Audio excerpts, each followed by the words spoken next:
We'll guide you through how to set up Google Drive folder sync. If you find this helpful, consider subscribing and liking the video. First, open your web browser and go to the Google Drive website. Make sure you're signed in to your Google account. Once there, click on the gear icon at the top right corner of the page and select Get Drive for Desktop. This will take you to a new page where you can download the Google Drive for Desktop application. Click on Download and follow the on-screen instructions to install the application on your computer. After installation, open the Google Drive for Desktop app. You'll be prompted to sign in to your Google account. Use the same account you want to sync your folders with. After signing in, you'll see an option to Add Folder under the My Computer section. Click on it, and you'll be able to choose which folders on your computer you want to sync with Google Drive. Select the folders you wish to sync and click Open. Once you've chosen your folders, ensure that the Sync with Google Drive option is checked.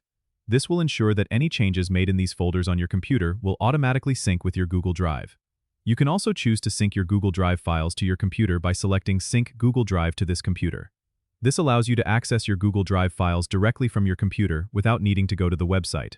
If you have a lot of files and limited storage space, consider selecting specific folders to sync instead of syncing everything. It's a great way to manage storage efficiently. And that's it.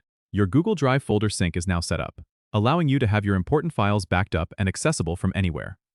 Don't forget to subscribe and comment if this helped you out.